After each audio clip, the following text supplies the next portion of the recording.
Cleo Francis Harrison was my brother.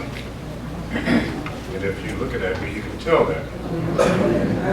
He was also Nancy's brother, Larry's brother, and Michael and Broderick.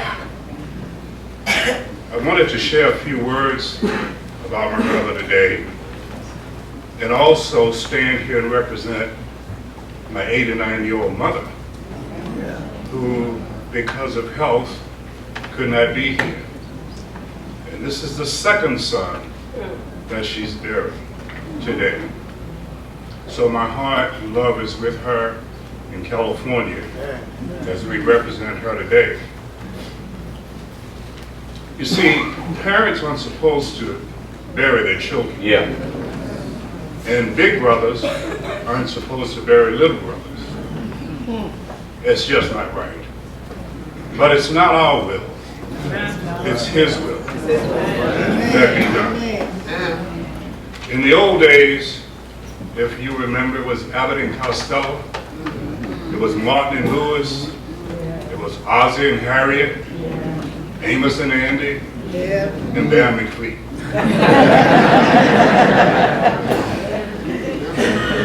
Cleo was the kind of person I've heard him say he's loving and kind and all of that, but with me, we'd get in an argument in a minute. And it'll last more than a minute.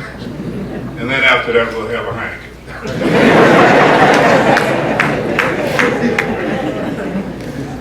Cleo's the one who, we grew up in a house literally directly across the street.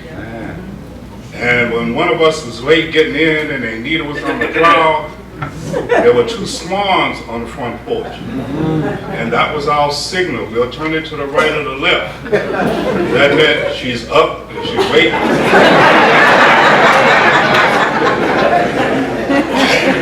Cleo was my best friend as far as I can remember, because I'm only 13 months older than him. So in those first 13 months, I didn't even know me, let alone know anybody else. So now I have to start to live in a world with no Cleo. And that's going to be hard. He was my bodyguard. When we were at Grambling together, I had the misfortune of cutting the lunch line, and a bigger guy told me he was going to whip my you-know-what afterwards, after we eat, which kind of reminded me of what my daddy said, when I get done, I'm going to whip you. And I've always been like, whip me now. And as I looked around, I didn't see our 30 roommates and friends and nobody. I didn't even see Cleo. We were at Grambling together. And when this guy came to me after he'd eaten, he says, okay, I'm ready to whip your. Cleo said, who's he gonna whip? I said, mine. He said, well, let's go outside and get it whipped. And needless to say what happened to that guy.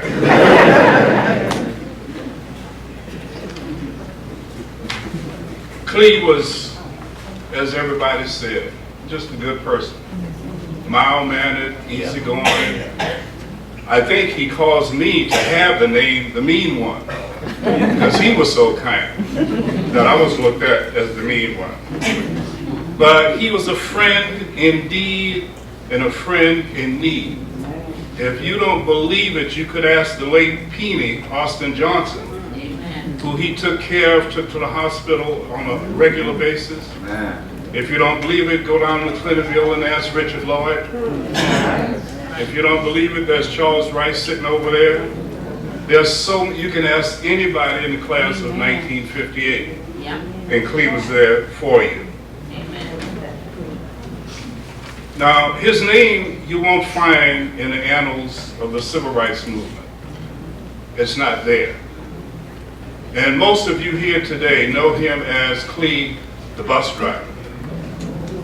But as Oprah Winfrey says, everybody has a story. Cleo's story is this. One Sunday evening, my Uncle Dorrance and some of his friends, on the way to the show, not the movies as we say today, the show, the Poly Theater, Opelousas Street. One Sunday evening, they got on the bus, And there were screens. These young people don't know about the screens for colored in the back and white in the front. And because the bus was pretty much empty, they moved the screen up front so blacks could get a chance to sit up front. The bus driver told them move the sign back. They got into a push and shoving match, and my uncle, being a typical Harrison, gave a cross right to the bus driver's nose and broke it, and spent 3 years in jail. Now here's where Cleo comes in. Cleo decided to be a West Bank bus driver. The guy who trained him to drive the bus was the same guy our uncle had served time for breaking his nose. I don't know if I could have done it, but Cleo took the training, took the complaints, took the yelling at or whatever, and went through that knowing who this man was. But Cleo's objective was, I'm going to drive this bus. And behind him came a lot of us. One year, I drove the bus in the summer, and when school opened, I was concerned, like, do I go back to teaching? I keep driving the bus, because the bus drivers make more money than the teachers. That was a hard decision to make. But in the civil rights movement, the piece I want to share with you is that he went through that training with that guy, knowing who he was, never saying it to him. And today, Cleo's son, Troy, is the general manager of that same company.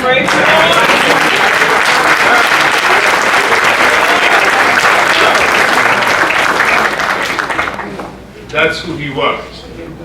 Quiet, easygoing, as some radio stations say, the quiet storm. You know, he didn't make a lot of noise, but he took care of a lot of business. And I don't know that many of us, so now we have, there was a time when whites would step back and not get on the bus if it was a black bus driver. Then when the rain came and the cold came and they had to get home to dinner, they got on the bus with whoever drove. But they wouldn't at the time. Cleo also loved mathematics. He was a hard science guy, I'm a soft science guy. I can remember the old days of Gene Mandalay Room. Every guy in here probably knows Gene Mandalay Room. He and Dr. Vincent, Nick we call him, would sit there and first drink and talk about math. Second drink, they'd talk about algebra. Third drink, they'd talk about trigonometry. By the time they got to the fourth drink, they went quantitative analysis. That's, of course, a conversation that I could not partake in unless I had a calculator. So I just wanted to share those kind of things with you. He was fearless, quiet but fearless. Back in the 50s, when we were wearing the style and the thing to impress the girls was starched iron khakis, white buck shoes, pressed shirt, shirt inside the pants, not dragging the ground. Those were the old days. But when we did that, Cleo was wearing orange pants with a pink shirt, white belt, white buckskin shoes, looking like a golfer, proud of it, and he thought he looked good, I guess. Everybody else thought he looked good. But that's who Cleo was, you know. I'm standing here today, sadly, to say that there are more Harrisons up there now than there are down here. My cousin John Henry sitting over there is my idol. He's the oldest living Harrison. I'm second in line. Cleo wasn't supposed to go before me. That's not what big brothers and little brothers do. But when he got there, on Tuesday the 25th, there was a grand parade on the privileged streets of heaven. I could see now there was Chaunches, Algiers, brass band welcoming him. And Nita was the grand marshal. Uncle Marcel was a security guard. You know, it's just Huck, Albert Antoine Jr. was just standing there with his head cocked. You know. Marcella, Uncle Marcel's daughter, was there welcoming him. He had a grand committee, and he's left us and wouldn't come back for nothing in the world.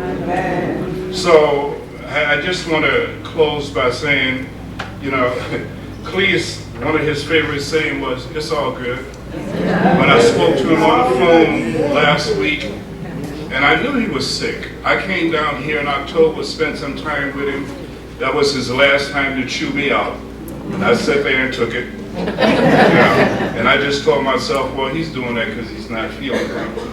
But the people you're closest to are the people you can argue with.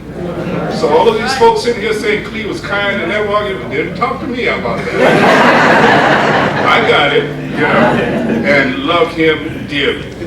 Because as much as he would argue with me, he would hurt you if he thought you wanted to hurt me. It's just as simple as that. His favorite saying was, "It's all good." And that's what he said to me on the phone the other day, and I knew it wasn't good.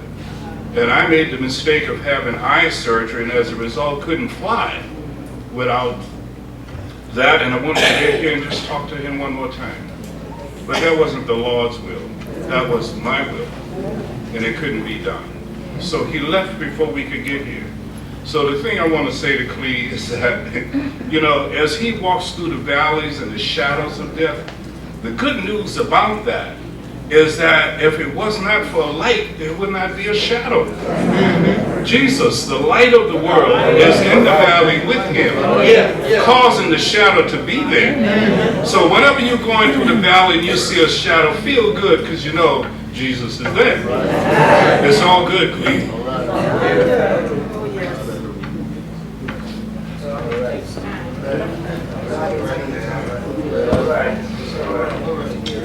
And I just want to say, I'm honored and proud to be your brother.